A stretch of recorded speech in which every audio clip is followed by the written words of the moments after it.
सोचिए, एक ऐसा कानून जो तब बना था जब देश में शायद बिजली भी ठीक से नहीं आई थी, और उसी कानून पर हमारी क्रिमिनल जस्टिस सिस्टम चलती आ रही थी। जी हां, 160 साल से भी ज्यादा पुराने कानून के अंत और एक नए दौर की शुरुआत की कहानी आज हम समझने वाले हैं। तो सवाल तो बड़ा है ही। आखिर इतने सालों से जो कानून चला आ रहा था, उसको अचानक क्या कहें कि इतनी कोशिशों के बाद बदलने की जरूरत क्यों पड़ी, और ये हुआ कैसे? चलिए इस पूरी कहानी को ना बिल्कुल शुरू से लेयर बाय लेयर समझते हैं। तो आज हम क्या क्या जानेंगे? पहले उस 160 साल पुराने कानून के सफर को देखेंगे, फिर ये समझेंगे कि आखिर बदलाव की जरूरत ही क्यों थी। उसके बाद मिलेंगे नए बीएनएस से, और सबसे इंपॉर्टेंट इसके की चेंजेस क्या हैं और इन सबका हमारे जस्टिस सिस्टम के फ्यूचर पर क्या असर होगा। तो चलिए शुरुआत करते हैं उस कानून से जिसने लगभग 2 सदियों तक इंडिया में क्राइम और पनिशमेंट की परिभाषा तय की। जरा सोचिए, साल था 1860, इंडिया पर ब्रिटिश राज था। उस वक्त लॉर्ड मैकॉले ने इंडियन पीनल कोड यानी आईपीसी बनाया, और यह कानून छोटा मोटा टाइम नहीं, पूरे 160 साल तक चला। और फिर आखिरकार 2024 में इसकी जगह ले ली भारतीय न्याय संहिता ने, जिसे अब हम बीएनएस के नाम से जानते हैं। अब यहाँ पर एक सवाल जरूर उठता है कि भाई अगर कोई कानून 60 साल से ठीक ठाक काम कर रहा था तो उसे बदलने की ऐसी क्या आफत आ गई थी? क्या सच में चीजें इतनी खराब हो चुकी थी? इसके पीछे ना एक नहीं 4 बड़े बड़े कारण थे। पहला, ये कानून बनाया ही गया था ब्रिटिश राज को बचाने के लिए, इंडियन सिटीजन्स को इंसाफ देने के लिए नहीं। इसके डीएनए में ही गुलामी थी। दूसरा, ये डिजिटल एज के लिए बिल्कुल पुराना हो चुका था। मतलब सोचिए, जिस कानून में साइबर क्राइम का सी भी ना हो, वो आज कैसे चल सकता है।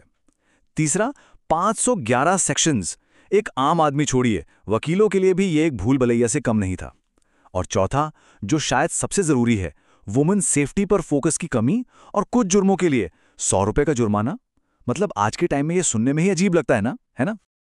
तो इन्हीं सब प्रॉब्लम्स का सॉल्यूशन बनकर सामने आई भारतीय न्याय संहिता यानी बीएनएस। तो चलिए इस नए कोड से जरा ठीक से मिलते हैं।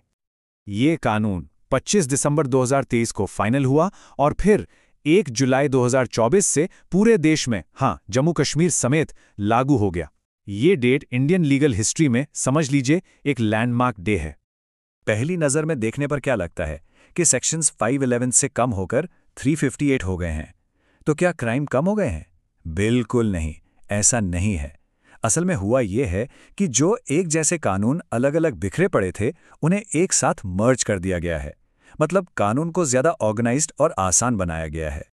और ये टेबल इसी बात को और साफ करती है। देखिए, ये सिर्फ सेक्शंस के नंबर्स का गेम नहीं है, असली बदलाव अंदर है। आतंकवाद यानी टेररिज्म, साइबर क्राइम, ऐसे बड़े इश्यूज जिनका पुराने आईपीसी में जिक्र तक नहीं था, उन्हें अब पहली बार साफ साफ डिफाइन करके कानून का हिस्सा बनाया गया है।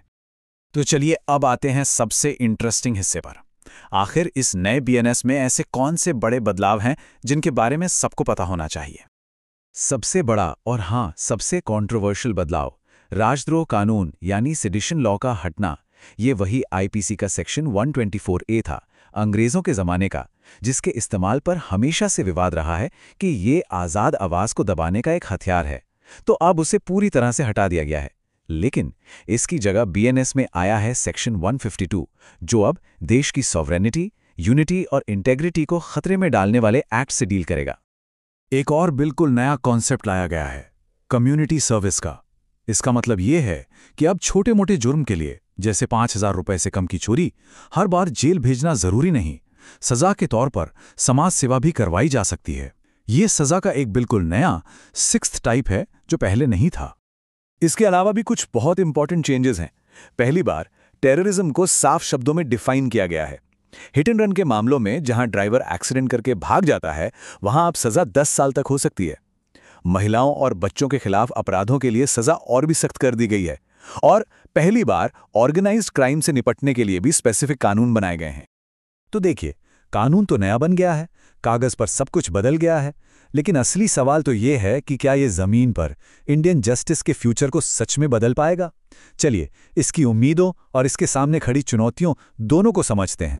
कहा जा रहा है कि इस नए कानून की जो रूह है, जो आत्मा है, वो एक सिंपल आइडिया पर टिकी है कि मकसद सिर्फ सजा देना नहीं बल्कि इंसाफ दिलाना है। और इसीलिए पहली बार फोकस को क्रिमिनल से हटाकर विक्टिम पर लाने की कोशिश की गई है। लेकिन जैसा कहते हैं, हर सिक्के के दो पहलू होते हैं। इस कानून को लेकर कुछ गंभीर चिंताएं भी हैं। जैसे कुछ लोगों को डर है कि क्या ये नया सेक्शन 152 कहीं पुराने सेडिशन लॉ का ही एक नया और ज्यादा खतरनाक वर्जन तो नहीं है। फिर एक बहुत बड़ी प्रैक्टिकल चुनौती है इसको लागू करने की। क्या हमारी पुलिस, हमारी अदालतें इसके लिए तैयार हैं? क्या उनके पास रिसोर्सेज हैं? और कुछ एक्सपर्ट्स ये भी कहते हैं कि फोकस अभी भी पनिशमेंट पर है, सुधार या रिफॉर्मेशन पर नहीं।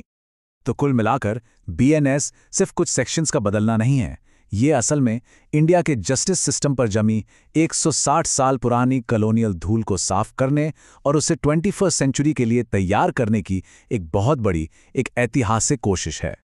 तो आखिर में वही सबसे बड़ा सवाल बाकी रहता है, क्या ये नई संहिता, ये बीएनएस, सच में इंडियन जस्टिस सिस्टम का एक नया चैप्टर शुरू करेगी, या ये सिर्फ एक पुरानी किताब पर नया कवर चढ़ाने जैसा है? इसका जवाब, इसका फैसला तो आने वाला वक्त ही करेगा।